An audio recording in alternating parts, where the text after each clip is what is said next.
Welcome to another edition of Florida Sportsman Action Spotter Podcast. I'm Captain Rick Riles. Hey, listen, it has been a breezy weekend, a breezy few days here in Florida, but it's going to improve and all the fish will have moved from where they were. You won't want to miss tonight's show. We're going to work our way around from the Northeast Florida all the way up through the Panhandle and out toward Alabama and check in with each port and the best fishermen there and figure out exactly what you can expect when this wind lays down and you're able to get back out fishing. Just like every week, our podcast is brought to you by Yamaha. Reliability starts here. By Tournament Master Chum, the best chum on earth. By Nosara Paradise Fishing, your dream vacation. And by Young Boats. You want the finest in flat spay and offshore hybrid boats? You want to check out youngboats.com. We're going to make a stop up in Northeast Florida, my hometown of Jacksonville, and check in with my good friend, Captain David Voorhees. David, are you with us? Hey, Captain Ricky, how you doing, buddy? I'm doing really well, really well. You're a little windblown, aren't you? It's been windy. Wind and high water has been the theme of this weekend fishing. A lot of flooded grass. We had some good days. We had some bad days. I actually think with this king tide we had, whatever that is, it got a little too high. And I think what that does is it doesn't allow you to actually see the fish. There can actually be too much water on the grass. I don't like it when it gets up into my thighs or above my knees. You know, you're not going to see a 25-inch red in there tailing. He could be in there, but you'll never see him. So I think that might have been the case we saw today.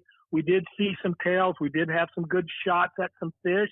The fish were a little spooky today. I think they were still buggered up from the weekend, you know, a lot of pressure. You know, I talked with my good friend Larry Minyard. Larry is one of the senior guides here, probably been inshore guiding longer than anybody in Jacksonville. You know, I just wanted to sort of get his thought on, you know, why are we not seeing as many fish as we used to? Is it due to pressure? What's going on? And he tends to think that seems to be the case. There was a time, you know, 20 years ago where there were very few people doing what we do, the tailing reds in the grass on these flood tides. And now you go out there on a weekend and there's so many boats doing it. And we think that's putting a lot of pressure on these fish. And a lot of the guys we see now, they actually pole onto the flat. All the old timers and the local guys, we never did that. We always like to walk on the flat. We like to get out of the boat and actually wade fish. Nowadays, these guys, they got the real shallow skiffs, and they get out there and they pole right on top of the flat itself. I've never been a fan of that, you know. I mean, to each his own, but I always felt like sometimes just being up there is going to keep the fish from going up there. They're very spooky when they get up in that shallow water. The least amount of pressure you can put on these fish, the better. But David, I've been convinced whether it's black bass, whether it's big trout, or whether it's reds on the flats, anytime you can wade, that's got to be your best presentation. Yep. Yeah, I really believe that. And they feel the pressure of that boat, that's you know, that people don't think. And then you got that push pole you're sticking in the ground.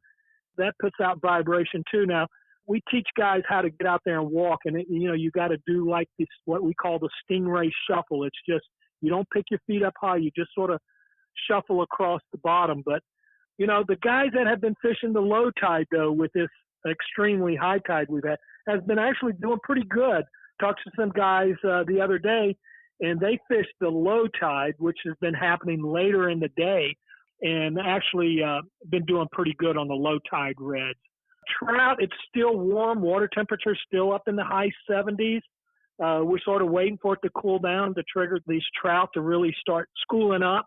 Flounder's been, you know, pretty good. We got a big tournament coming up this weekend here in Jacksonville, the Flounder Pounder. I'm curious to see how that goes down. Overall, the inshore fishing was tough this week.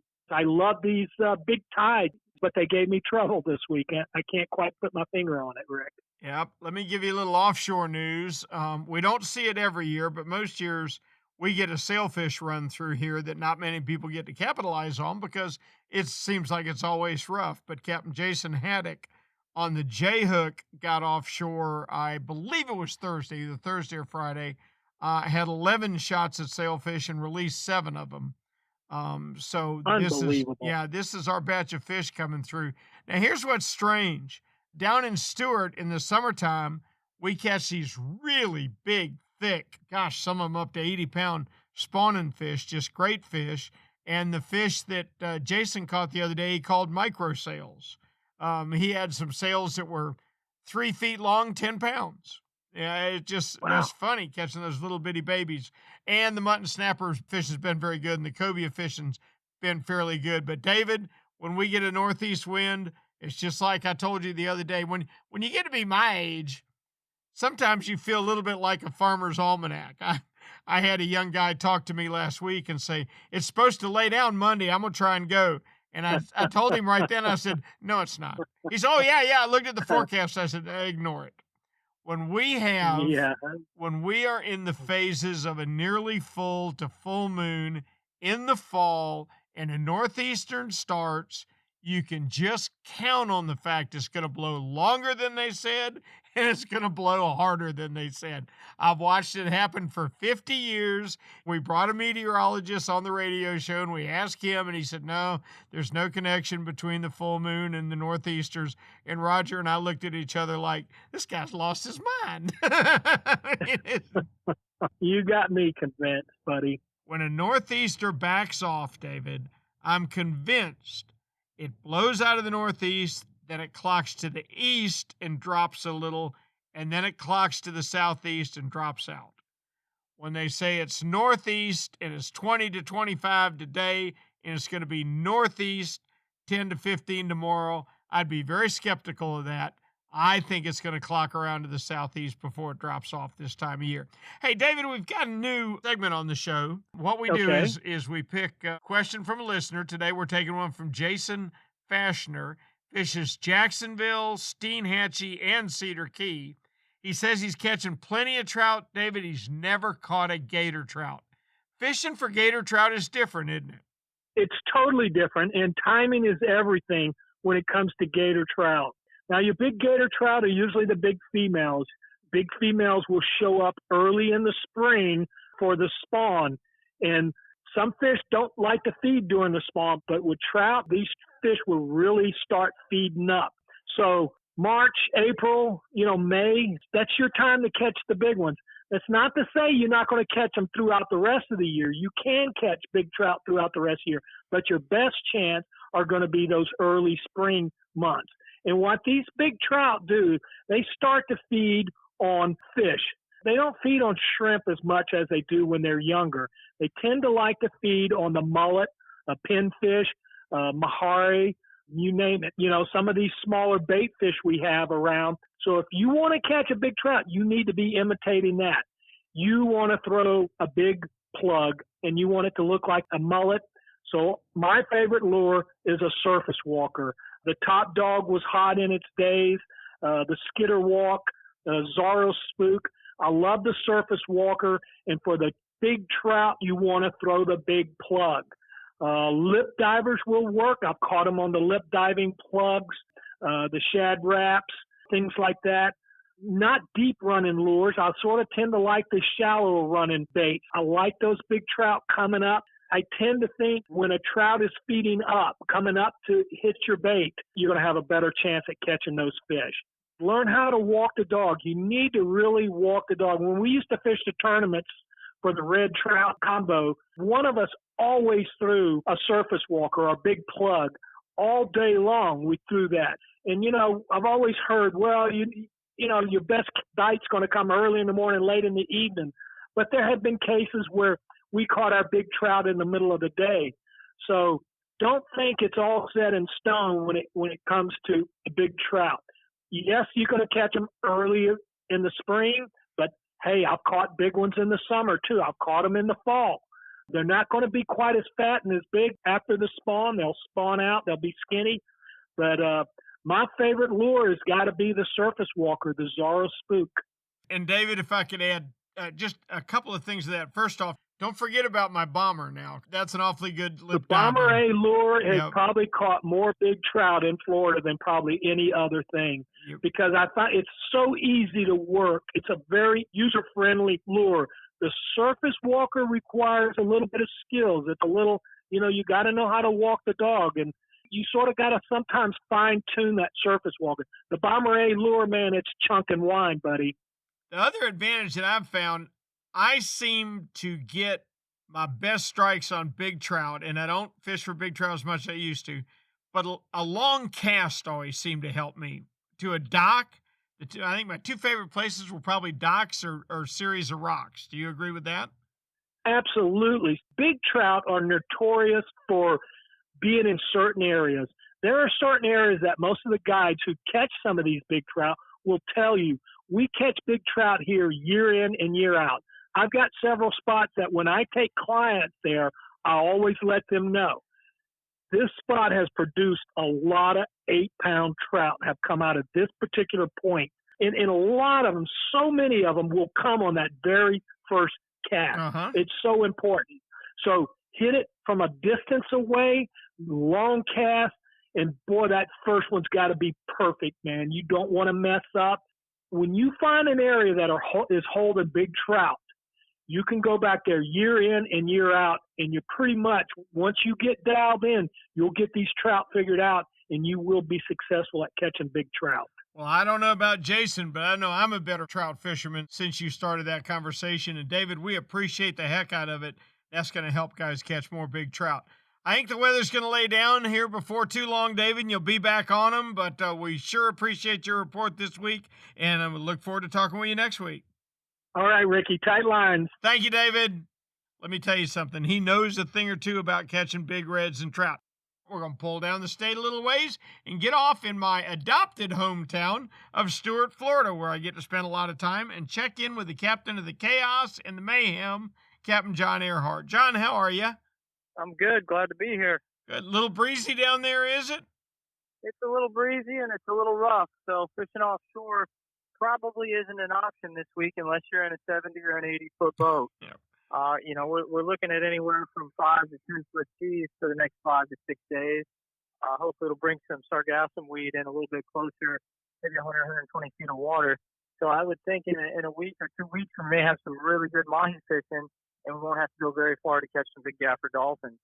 Yeah, I hope so. With offshore being out of the question this week, the inshore fishing, it's been pretty steady.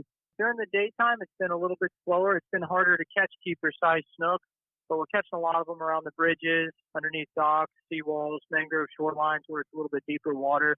And we still got a mullet run going on here, so we're mostly fishing live mullet, top waters, first thing in the morning, some diving plugs around the bridges, flare hawks, things like that. It definitely seems like the night fishing, you're getting bigger fish right now this week. They're more active at night. They're feeding on the mullet a little more actively. And it seems like the tarpon fishing has been a little better at night as well. So if you want big snook and big tarpon, I definitely fish early morning, late evening, or late into the night this week. That's going to produce the bigger fish. But if you got to get out during the daytime, try and get out early. And then as the sun comes up, kind of keep your bait presentation down deeper in the water column because they're not actively feeding on the surface this week. John, let me ask you, how are your mullet holding up? Have you still got a fair amount of them? Yeah, there's been quite a bit of mullet around. They seem like they're the 6 to 8 inch mullet, which, I personally really like those. Those are the bigger baits that are going to catch bigger fish. There's been some finger mullet around, but not like 2 weeks ago. It seems like they've kind of pushed out of our area. Gotcha. Okay. Man, I tell you what, I caught some mullet in a cast net down there the other day. I didn't have what I needed to put some up, but I love about an 8-inch mullet on the troll when we're wahoo fishing. Yeah, I'd say next week, if we get some calm conditions, load up the mullet with the wing live well, and start live chumming out there 100 to 200 feet of water. I know several guys that did that last week, and they were catching 9 to 10 mahi. Oh, so that's really good. It's definitely something that works. Oh, I need to do that. There's no doubt. That's a great report. I appreciate it. Hey, I got a question for you before you go. Who was your mentor? Who taught you how to be a good captain? Believe it or not, it was my father. Fantastic. I grew up fishing Key Largo, Florida, and he taught me everything I know from party boat fishing to charter boat fishing to river fishing. So, I've learned everything, and I can't thank my father enough for making me so passionate about fishing. You're a blessed man, John Earhart, and I appreciate you, buddy. I appreciate your report very much, and we look forward to talking with you next week, if that's all right. Yep, I'll talk to y'all next week, and hopefully we'll be able to get offshore before then. I hope so, too. Thanks, John. Now let's move down to Miami, Check out South Florida by talking with the great Captain Alan Sherman. Alan, how are you? The great Captain Alan. You're a Yes. great Captain Alan Sherman. In my own mind, yes. But how's your fishing been?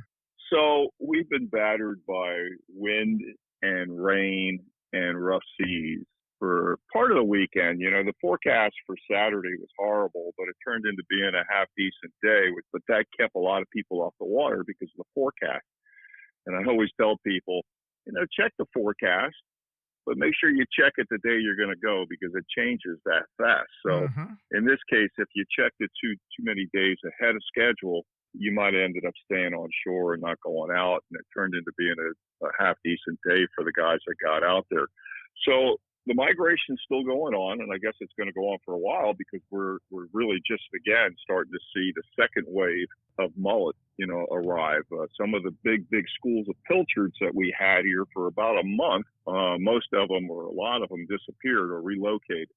And I know the guys were scrambling on Saturday. We found one school, but if that school moves, then we're going to be looking for a new school. And this is what happens during the migration. You know, one school moves in, another one moves out. So with that said, the fishing's been pretty good for the guys that are getting out. You know, this is more of a big boat offshore fishing or party boat fishing because it's been 4 to 6 and sometimes a little more than that with the winds being out of the northeast and east at about 15 to 20 and at times gusting to 25. But the guys that got out there on the ocean side did well on kingfish on the reef, bonitas, blackfin tunas, and sailfish.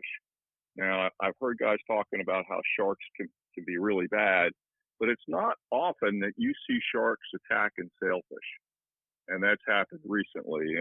One of the guys went 2 for 2 on sailfish, but he only got half of one back.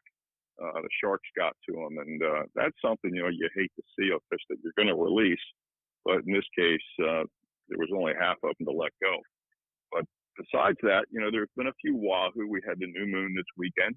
Some of the guys working the reef and trolling fast got into a few of the wahoo. Some of the guys working kites got into some wahoo. But that was early morning, outgoing tide, and after that, it kind of slowed down. Then the dolphin fishing, there were dolphin to be had, and the guys did well on them, but there's no weed lines. So you had to look for frigate birds and floating debris. If you found either one, you had a good shot at getting in on some decent-sized dolphin. You know, not big ones, but heavy lifters, maybe a gapper or two, but mostly under, you know, piece of floating magical debris. The fishing was good around that.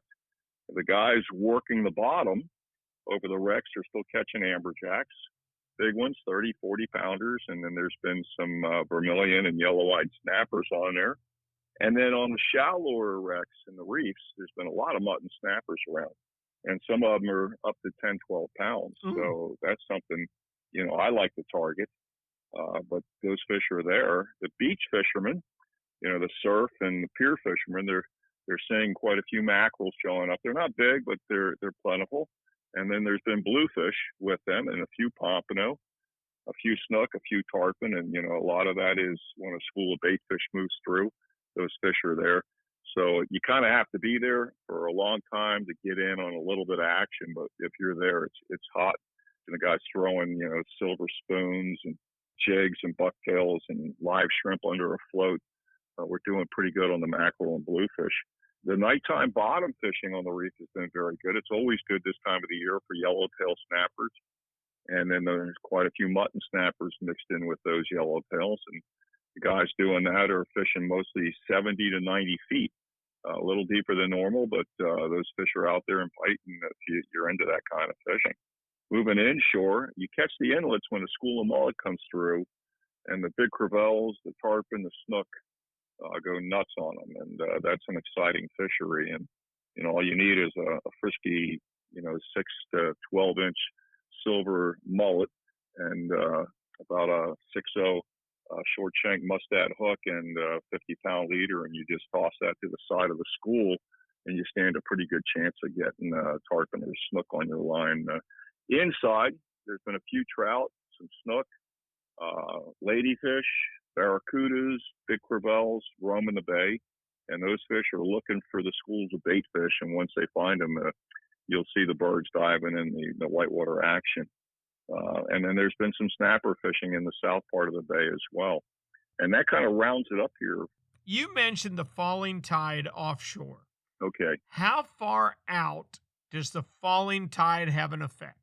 See, our reef, our third reef, the outermost reef here in Miami, is just a mile to a mile and a half offshore. And you'll see that outgoing tide reach that area and a little further, and it'll branch out. It'll go left and right if it's a strong enough tide, which you'll have on a full moon, sometimes on a new moon. You'll see that. When I was a kid fishing the piers, there was a pier right by Haulover Inlet, no longer there.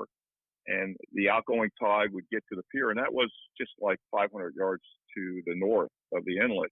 But it wouldn't get much further than that. Like Sunny Isles Pier was about a mile further north, and you'd never see the outgoing tide water. And what I mean by that is, you know, in the bay we have the brackish water, so it's a little more tannic, a little brown, and you'll see that water traveling as the outgoing tide goes, and you can actually watch it. You know, one side it'd be nice and green, and on the other side it'd be brown. And when I would mackerel fish, those mackerel didn't like it when that water got brown off the pier. They liked it when, you know, it was a greener, bluer color. So you would see it that far. But the reason I mention that outgoing tide is, you know, I'm not a big time offshore guy. I do some in my bay boat, but the guys that in the big boats that target wahoo, they swear by that outgoing tide. Early morning, full moon, outgoing tide, that's the tide and condition they're looking for when they target wahoo. It's not like that every day. So if you're targeting wahoo, you're targeting them anyway. But they say that is the time to target them on that outgoing tide. Gotcha. Yeah, and I've heard that all through the Bahamas.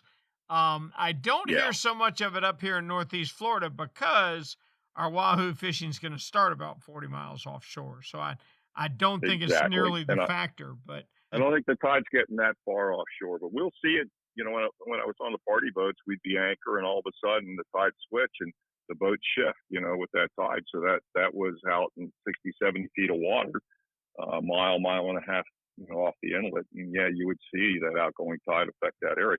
But the thing about that is it brings a bunch of bait fish with it, that outgoing tide. Sure. I believe that's why those wahoo are sitting there waiting for them. That's got to be the attraction. Cap, we appreciate it so much. Please tell me we can check with you next week. Of course, Rick. Thank you, Alan. Now let's head to the best port in Florida. Give me one place to fish. It's got to be out of Bud and Mary's and Alamorada.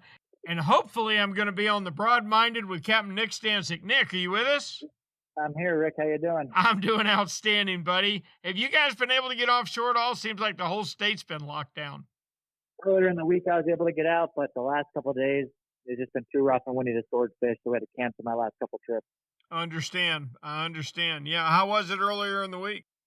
It was good. On last Monday, we wound up catching 3 fish and had one nice one just over 250. First, the following day, which we had a couple bites. We caught one small one that we tagged and released. We had a bunch of blackfin tunas that day and a couple of queen snappers, so that was good. Fished on Friday. The swordfish bite was slow. We never had a bite, but we did catch a few blackfins up to 25 pounds, caught a few mahis, so we at least had some fish for showing up. Boy, it's been a good year for blackfins, hasn't it?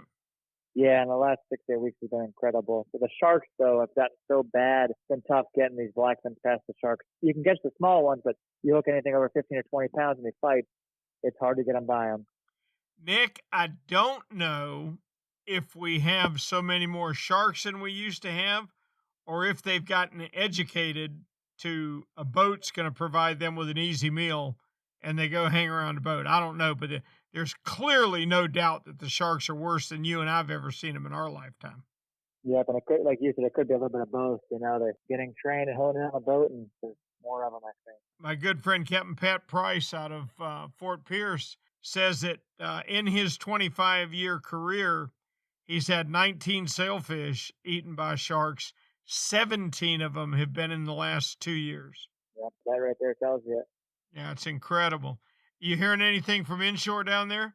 Yeah, you know, quite a few boats have been fishing the reef the last couple of days, you know, with this 20 to 25 knot winds. And Alex on the Calyx, he had 4 sailfish yesterday. Oh, cool. A few tuna and then some yellowjack. So that was good to see. And then there has been some snook in the backcountry. And we really haven't seen many big tarpon, but my one buddy caught some juvenile tarpon like in some of the creeks and canals. So there's still been some action back there too. Gotcha. Okay, well, that sounds like an outstanding report. Hey, I think I already know the answer to this question, but we've asked a couple of the guys tonight. Who was your mentor? Who made you such a good fisherman? I'm not sure if I'm good or not, but I guess I grew up fishing with my dad and my uncle. But my uncle always ran the Catch 22, which was our family's offshore boat, a charter boat. I would say my uncle was kind of the most influential on me and taught me the most. Perfect. Nick, thank you so much. I think our weather's going to lay down here in a few more days, and you'll be back at it. I appreciate it, and we'll look forward to talking with you next week. Sounds good, Rick. We'll talk to you then. Nick and all our action spotters are brought to you each and every week by Yamaha. Reliability starts here. By Tournament Master Chum, the best chum on earth. By Nosara Paradise Fishing, your dream vacation. And by Young Boats. You want the finest in flat spay and offshore hybrids? You want to check out youngboats.com. Now let's start our trip up the West Coast. We'll check in with our buddy Steve Dahl. Steve, how are you? I'm great, Rick. How you doing today? I'm doing outstanding. How is life in the 10,000 Islands? It's been good. A little windy, but good. Yeah. You know, it's one of the beauties of our area is regardless of wind direction, you always can kind of find somewhere to get out of the wind, at least in the backcountry. It definitely shuts our offshore bite down, so that's been on a little bit of the downside right now. But then we're predicted to have some like 15 plus, mile an hour winds here for probably another, looking like some 6-7 days from what the buoy weather is telling us. Well, one thing I'm hoping that does is it blows in, maybe a early wave of triple tail. Starting to see some small ones pop up here and there. About November, early November, late October, after the trap's been in the water about 30 days, we usually see those, and it's usually followed by a pretty strong cold front. So calendar certainly says October. Water temperature still telling me September, though, so probably got a lot to do with it. But you can kind of stay close to shore. The Spanish mackerel are just absolutely going bonkers. I mean, we're talking fish 25 to 30 inches pretty consistently. I had a buddy get a 34 and a half with a customer the other day. I mean, that's a big Spanish mackerel. It is a big Spanish. I tell you one thing I know about a 34-inch Spanish. He'll drag a 34-inch kingfish around backwards till he drowns him. Man, they're strong when they get big. They are. They get real thick-bodied, and you can definitely get some big fillets off of them, or however you like to prepare them. And they're great for a novice, or if you have something that you want to test out or perfect a technique. When they're fired up, they'll eat a 2x4 with hooks, and we're getting that right now. We have all the bait balls, threadfin herring, and tons of glass minnows in our nearshore waters.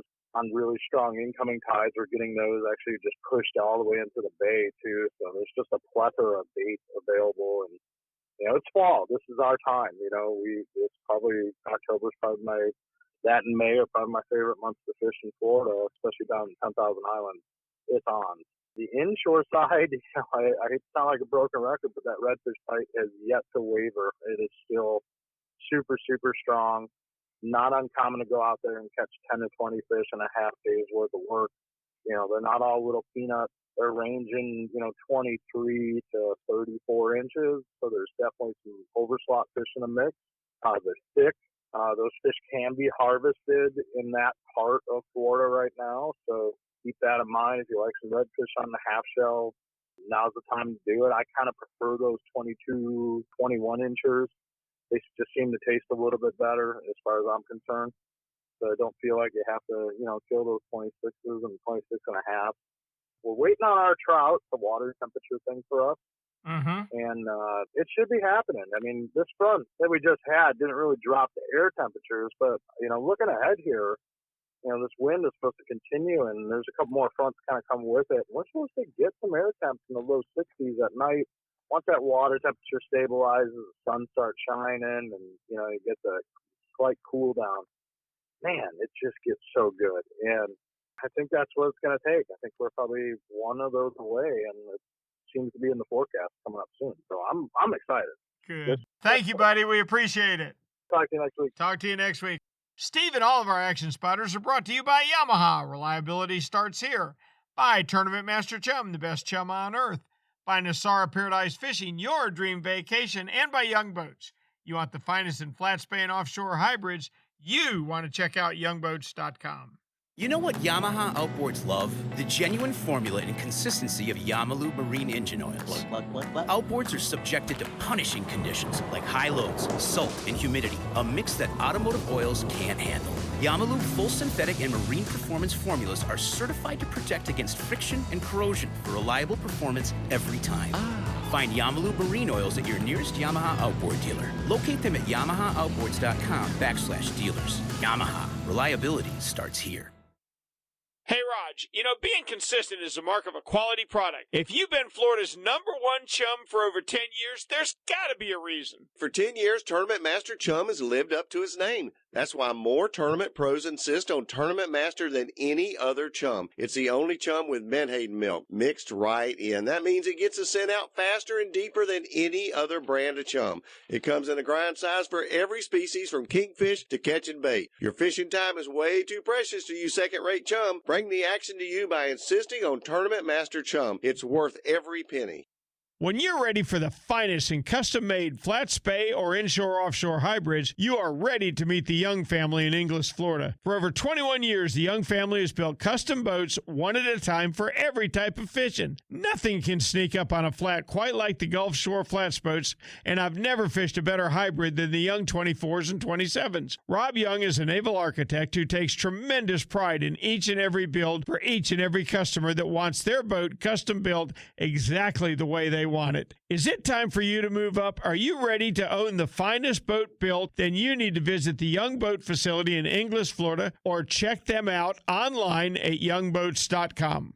Now we're going to swing a little further up into the Southwest region, where Greg Stamper from Snook Stamp Charters is waiting with a good report for us. Greg, are you there? I'm here. I can hear you very well. Good deal. Good deal. The tin cans are working good tonight. I'm glad. Now, you guys, for whatever reason that I don't understand, you've had wind, but you said your wind's been clocking around the compass lately. Yeah, I think we're in that little gray area where it goes north and northeast, then it goes down to the east, southeast. We're kind of in that mix right now. The offshore guys really haven't been able to do much the last few days. They did have a couple of days where they were able to get out there and play a bit, but for the most part, I haven't had a lot of guys go out there and crush it, other than maybe about pretty much when I talked to you last. There was a couple guys that got out a day or two ahead of all this, did very, very well on those red groupers. Starting to see the lane snapper picking up again, and some mangrove snapper, but nothing crazy like it was the week or two before when we had that calm conditions. They were able to get out there, chum them up, and get them done. But the red grouper is definitely in shallower. I think we talked last week about 75, 80 feet. They were catching nice fish. That continues the 2 days that they did get out. Greg, what's your favorite red grouper bait? Well, honestly, a squid is hard to beat. Isn't it? But around here, we do pinfish. We'll do the grunts. There's a couple other guys that really love those flutter jigs. But, for me, I don't do it as often as most. And you give me a nice big pack of squid and big jig, I'll drop it down there and I'll pull up one of those red trucks. But see, that's what's so funny. That's the only grouper that I know of that seems to prefer squid over a sardine or a cigar minnow. Yep, I agree. That's crazy. All right, you heard anything else? So the back bays continue to be fantastic. Red fishing is just off the chain. We've definitely turned a corner. And those fish that are coming from up north are definitely pushing through and staying around here. The black drum showed up full force this week.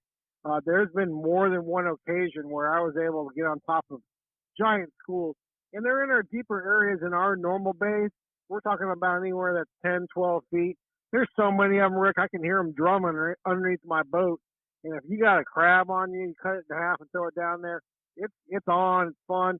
Customers are having a great time with that. The cool part, I can definitely tell you, which is something I haven't really experienced too much of in our area in the past, is we've had schools of permit coming into our bays that are moving around. And the crazy thing is the week before we had some schools of big pompano that were doing it. So I'm thinking they're pompano coming, and I'll throw things in there that I would typically think a pompano would eat. And these things just swim right by them. But when they go by your boat, they're permit. So again, if you can get yourself a hold of some small crabs, you're going to catch these fish right now, which totally makes sense because those black drums are doing the exact same thing. So those two fish are just in the same ballpark. They know there's crabs coming out of our bays. They're going to come in here and clean house. I don't know if the permit will stick around because these fish are anywhere from 4 to 6, maybe 7 pounds. Not big boys, but they're permit, and that's pretty cool. That's pretty cool. We cool. also caught a couple of cobia this week, which blew my mind in the back bay. Nothing that's going to be exciting for you, Rick. We're talking about 2-footers. But I got cobia, okay? So Yep, a cobia is a cobia. A small cobia is like a small sailfish. They're all good. Hey, let me ask you a question. When it comes to being back in the inside down there with the redfish, are you doing better on artificials, or are you chumming them, or how are you catching them? We do a little bit of everything. We've had a really, really, really strong bite on the artificials early in the morning, mostly top water, especially when the water's a little lower on the outgoing. Those fish are definitely schooling up. And if you see a push, they always want to throw a top water into a push or near it to see if it's big redfish or jacks. You know, unfortunately, well, or not unfortunately, sometimes they're pumping them in permits this time of year. Huh. And if they're black drum, you ain't going to catch them at all. But I truly love shrimp fishing this time of the year. And one of the things I always look at is how big the shrimp are that come into our marina when they deliver. And when you start seeing bigger shrimp, then guess what? That's what you're going to fish with, because those fish know those shrimp are bigger. They're coming in, they're feeding up. I'll be darned. All right, real quick before you go, I got the grill going, okay, and I got you a cold beer waiting, and you've got a 5-pound redfish and a 5-pound black drum. Which fillet are you going to bring me to put on the grill for you? You know, Rick, if it's 5 pounds and under, I'll take that black drum. I'm not a big redfish fan overall, unless we're going to do some blackening on it. Mm-hmm. But if you give me a black drum that's more than about 7 pounds, I'm not killing it. Yep. I will not kill it. They're going to have worms most of the time.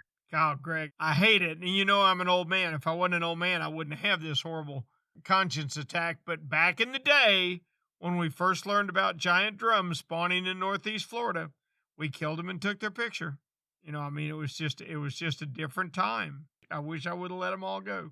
Yeah, I know, Rick. You know, but we learn from our mistakes. Yep. You know, I tell people, like, listen, if this thing's under 5 pounds, 6 pounds, maybe 7, you're going to be okay. It's going to be good eating fish. You start getting bigger, there's something that happens in their train of thought. They start eating something different, and then they do start getting wormy. Yeah. It is what it is. Yeah, it is what it is. I'm still thankful, though, that there's some around and we got the kind of limits that will keep them around for a long time. Captain Greg Stamper, we appreciate the heck out of you. Thanks so much. I hope we can talk to you next week. Absolutely, Rick. I'm going to try and stay dry. Okay. I'm sitting out here in the rain right now. Gotcha. So am I. Take care, Cap. Pull up into West Central and pull off a 75 and grab a cup of coffee with our old buddy Ray Markham. And when I say old, I mean old. He just turned, what'd you turn, 90, Ray? Is that what I saw? 106. 106. Well, that's good. That's good. Just rounded off. But how about that? Hey, let me tell you something. It's been windy up here, brother. How about down there? Yeah, it's been breezy the last couple of days, but, you know, down here, there's plenty of places to hide unless you're just running offshore, and those guys got it a little bit tough. But depending on the wind direction that we got, you know, they can hug the beaches and catch all kinds of mackerel and stuff. So it hadn't been bad overall for sure. Good. Water temperature dropping, and the big thing is that the guys that were out well offshore in some deeper water beyond 80 to 100 feet were catching kingfish. So that's an early sign with the previews of coming attractions here, and I think we're going to have a great kingfish season. Knock on wood, we haven't had any red tide at all this year, and the bait situation looks pretty good. There's plenty of bait out there for them to eat. The Spanish mackerel are just coming in droves, and all along the shore and all along the beaches and up inside Tampa Bay. So, you know, that's pretty indicative of the normal fall kingfish and Spanish mackerel run that we've got. So looking forward, I think it's going to be a great season for the guys that are out fishing these tournaments that are coming up too. Good deal. Good deal. I tell you, Ray, we had a bunch of finger mullet filming Florida Sportsman Best Boat the other day, and we had fished inshore, and I think we caught a couple of snook with them, but we had to do some running shots offshore. So we're doing these running shots offshore, and we got two boats together there laying out the plan and all. So I just casually started dipping finger mullet out of the live well, and holy smokes, the kingfish started skyrocketing everywhere. I took a 4/0 live bait hook, which is not very big, as you know, put it through the lips of a finger mullet that was so small he couldn't carry it. He started sinking like a rock, and a 22-pound kingfish came and ate him right out of my hand. It was nuts. Right. We in just a few minutes, we saw more kingfish activity than I've seen in that amount of time in years. I mean, it was really, really good to see. Yeah, buddy, fire up the smoker. Yep. Okay, and speaking of smoking, normally this time of year, Tennessee would be having their annual mullet smoke-off. This is the first year they haven't had it in eons. I'll tell you, the last couple of weeks I've been talking to some guys that are cast net mullet that are either running restaurants or commercially fishing for them. And these fish are getting fat, and they're starting to show up. You remember you talked to me about 3-4 weeks ago and asked me about the mullet run, and we don't have mullet run compared to what they got on the Ear Coast over there. I mean, we still don't, but I'm telling you, the fish are fat, and from what I'm hearing, and I will find out firsthand this week just how delicious they are. Okay, all right. I'm taking notes here from my buddy Jeff Foxworthy. If your town's big event is a mullet smoke-off, you might be a redneck. Well, let me tell you, it isn't just my town. I mean, it's not really my town anymore. I used to live down in Tennessee for 20-some-odd years, but still, there are people from Pinellas County, from Manatee County, from Hillsborough County, and all the surrounding areas. You got guys coming from maybe a couple hundred miles away to do this mullet smoke-off. That's I mean, funny. It's more of a prestigious redneck thing than anything, and most of the guys will come the night before, spend the night, camp out, and drink beer and whatever. But, I mean, I guess it makes the smoking better. I don't know what it is. But. I've been around fishermen all my life, which, by the way, I count as one of my great blessings. But there may be a lie or two told at that campfire, Ray Markham. I would never call it a lie. Maybe just a slight exaggeration, maybe. Maybe that kingfish was 21 pounds. I don't know. I come by it all naturally because when I was growing up, my dad was an avid fisherman, avid hunter. We were either in the woods or on the water all the time. And, if I had to look at somebody that had to use as a role model, he would have been it. Hopefully all the kids out there, they got their parents taking them out and showing them the ropes, because I consider myself very lucky and had one of the best. Hey, I got to tell you, I'm on the other end of that equation, and it's not with a child of mine. It's one of my grandsons. One of my grandsons, of which I have many, Ray, he's me and you. He's just the way we are. I mean, it's all fishing. Every day's activity is planned around the tide and the weather. And he's 11 years old. He called me the other day and he said, "Grandpa, Daddy went fishing while I was at school." I said, "Yeah?"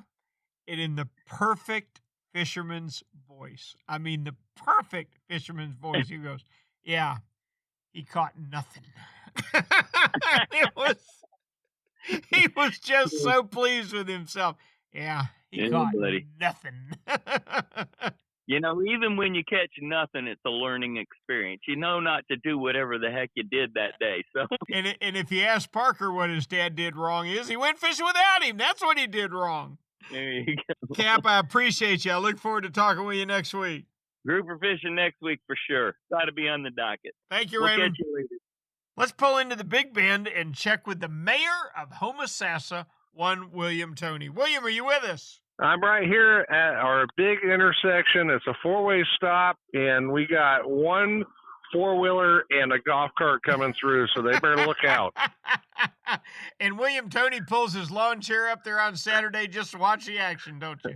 Dang right, man. I tell you what, it don't get any better. I tell you what, I want to move to Homosassa.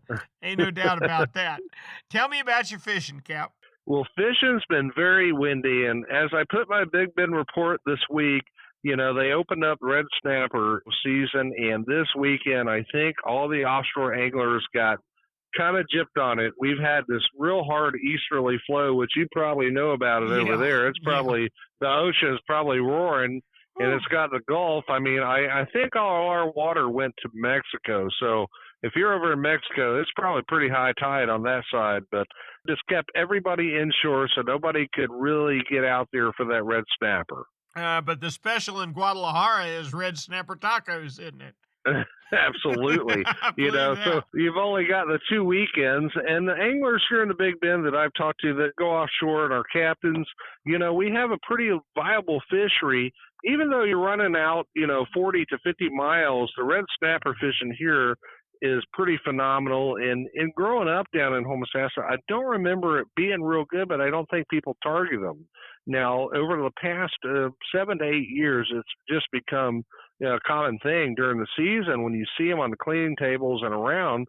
And, you know, when you're out there grouper fishing, you might as well get your red snapper too. So hopefully this coming weekend, it looks like the wind's going to lay down and it's going to let those offshore anglers get out there and get on those red snapper. Now, are they catching grouper at the same time? I've heard of quite a few red grouper in the Gulf biting now. Will that be going on up your way? Absolutely. You know, the red grouper, they seem to be more on a Swiss cheese type of bottom. Right. You know, you got big rocks that the gags are on, but when you get into that bottom, it doesn't even really have to be much of a relief off the bottom. It could be just little ledges. It could be potholes. It could just be like a live bottom down there with not much of relief. And that's where most of the people get their red grouper in our area. In all that area, you're going to be near structure that you could do all three. You could do the gags, you can get the red snapper and the red grouper. So, you know, when you're out there, you might as well catch what you can get. Yep. It's a long run to get there, so stay in your limits, but limit out on what you can. I got you. Absolutely. All right, that sounds outstanding. Anything going on inshore? Inshore, we fished today. We had great trout bite here.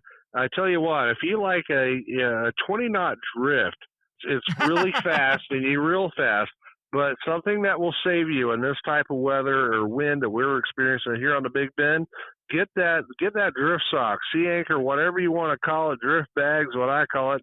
Mine kind of looks like it's a World War II parachute. It's got holes all in it and everything, but when you put that off the bow of my boat, it will turn it perfectly sideways so that all my anglers can cast downwind, and it slows you down to about a 3 to 4 knot drift, and you can capitalize on that good trout bite. If you're drifting real fast, you just can't work a cork rig fast enough to make it happen.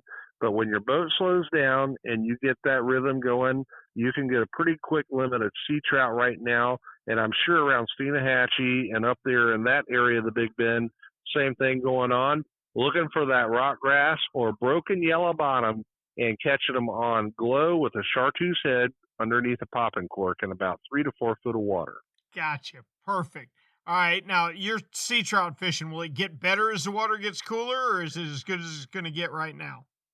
It will get better. In fact, at the end of September, we had our water temps down to about 74, 72, and they rebounded because all the warm weather. It's back up to around 80 degrees. And if it wasn't blowing hard like it was this weekend and as of today's fishing on Monday, it'd be pretty hot out there, you know. So if it was just no wind at all, you'd probably roast. But, you know, I expect that if the water temperature gets down to that 74, 70-degree range, the trout bite's just going to be insane. This will be the easiest thing you ever had. Good deal. Good deal.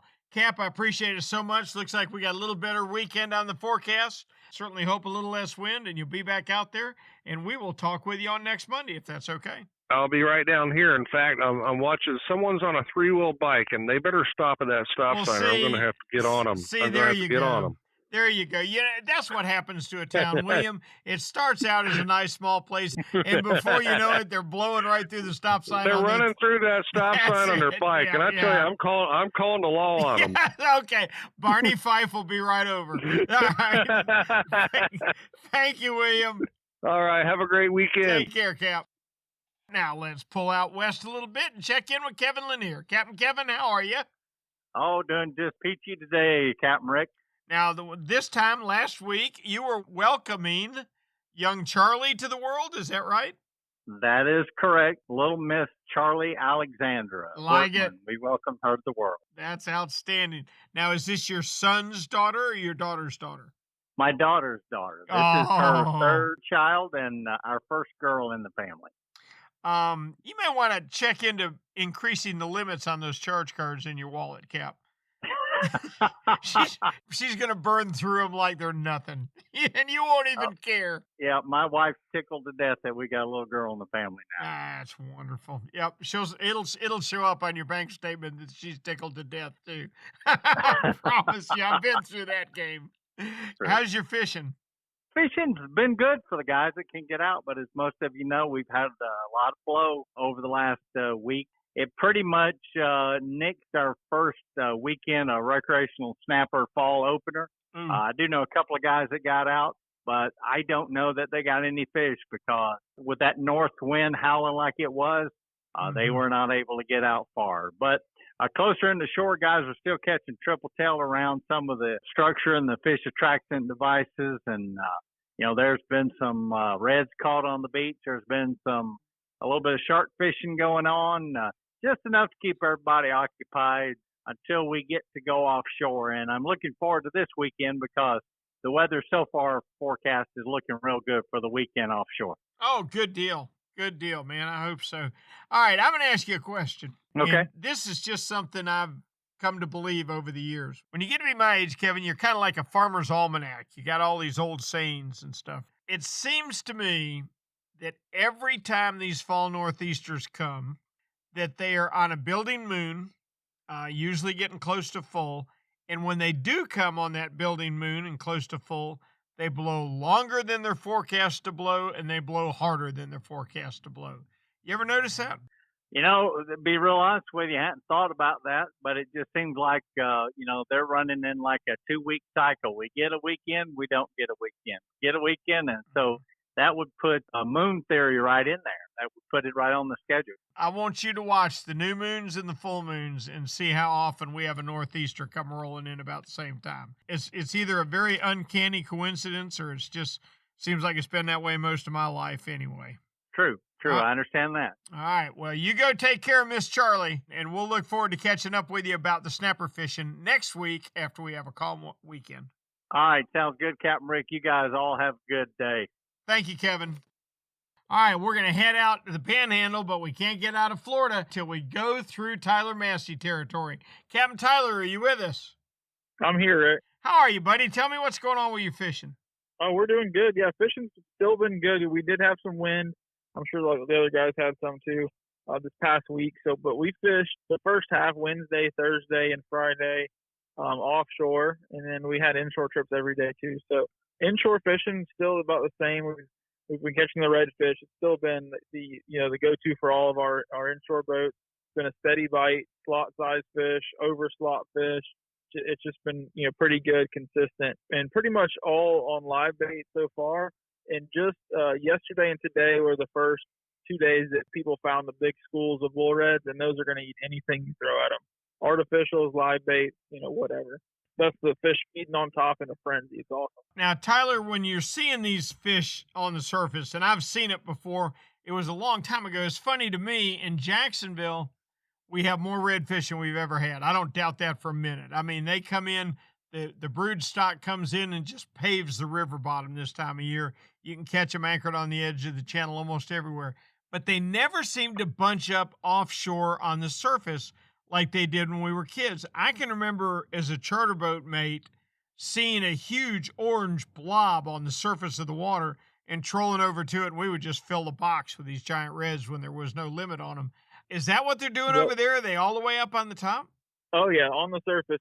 Whitewater, I mean, they're on top of each other trying to eat. Is it offshore? They're chasing pogies and mullet in the Gulf up to a couple miles out and in the bay. So Gotcha. all the way up in the bay, up to the mouth of the river, and then all the way up to a couple miles in the Gulf. So some days it takes some searching, but from now until after Thanksgiving on nice weather days, I'd say just about every day you're going to have an opportunity to catch them. That's outstanding. What's going on besides redfish? There's some flounder being caught, and the guys are just now starting to gig a few, which is a lot of fun. It's not as good as it used to be, but we are getting some flounder changes in the regulations and a closure in November. But I think as long as everything passes, maybe the same for you guys over there. But right. But the flounder gigging, it's just now picking up. Where guys are getting a couple fish, 5, 6, 7, 8 fish a night. So that's a lot of fun. And then offshore, we had good fishing offshore this past week. We're catching our triggerfish still. It was kind of rough, but we do catch some red snappers in our bay also. They did good with red snappers, and we ended up catching some wahoo and blackfin tuna just on the fly lines while we were amberjack fishing and stuff this past week too. So we had a lot of activity, a lot of variety, and it was a good trip. That's outstanding. Now, how far offshore were the wahoo? They're right on our edge. It's about 28 miles. Mm-hmm. It's just the big drop off out there, the edge, everyone calls it. Oh, that's great. That's absolutely fantastic. Great report. Now, over here, our wahoo haven't started yet. We're catching sailfish. Some of the boats are catching 7, 8 sails a day up off Jacksonville. But what people need to understand is if a fish is in the Gulf of Mexico, you're about as far north as he can go. Yep, that's it. Well, they dead-ended us. So. You don't have to wait for him to come down from up north. Cap, that's a great report, and we appreciate the heck out of it. In fact, I think you had the best report of the week. We look forward to talking with you next week, if that's okay. Sounds good, Rick. We'll be here. Hey, it's been a lot of fun traveling the state of Florida today. We didn't get to make our Costa Rican connection. They've opened up Costa Rica, but I talked to Craig, and he said they're doing very well on yellowfin tuna. They are just clobbering the yellowfin tuna, fishing live blue runners, and they have caught some marlin too. So the fishing's good. The phone service, unfortunately, tonight is not. So it's been a lot of fun just traveling around Florida and keeping up with what has been an amazing redfish bite all the way around the state. What a great year it's been for them. Another step in the recovery of redfish. It's getting good for sailfish. They're in Jacksonville right now, and they're headed south. It was interesting to me. I talked with Captain Jason Haddock, who said that the sailfish numbers are good. The fish are surprisingly small. They're catching sailfish, some of them weighing 10 pounds, if you can believe that. Little bitty 3-foot-long fish. Really kind of cool, but the numbers are strong. He had caught 7 on his trip. Now, as we worked our way south, you could tell how things had changed. The northeasters really shut most of the offshore fishing down, particularly with the Gulf Stream running so strong to the north offshore, until we got down to the Keys. That's where Captain Nick Stancic said they got out. They did very well on blackfin tuna, and they caught a few swords. They had swords up to 300 pounds. Nick's back on his average of about a sword a day, and that's really, really good swordfish fishing. When you come around the West Coast, the guys just can't hush about the redfish, about how good it's been. And the red grouper bite has been pretty good further offshore, too. Recreational red snapper, for the most part, got wiped out by weather last weekend. We had a listener's question this week, and we'd love to take your question. All you have to do is email it to Shelby@floridasportsman.com and ask her about any area of the state you want to know and any questions you got. We had a listener tonight that wanted to hear methods for catching big trout in Northeast Florida, and we've got the expert at doing it, so it was an easy question for us. But give us yours, and we'll refer it to the part of the state where it's relevant and find out how these guys do so doggone much better than the rest of us do fishing. Hey, if you enjoy our podcast, and we so hope you do, make sure you refer it to a buddy that's not catching fish and help him out. He can pick it up anywhere he gets podcasts. The Florida Sportsman Action Spotter podcast is brought to you each and every week by Yamaha. Reliability starts here. By Tournament Master Chum, the best chum on earth. By Nosara, Paradise Fishing, your dream vacation. And by Young Boats. You want the finest in flat spay and offshore hybrids? You need to check out youngboats.com. Until next week, I'm Captain Rick Riles, and I'll see you on the riff.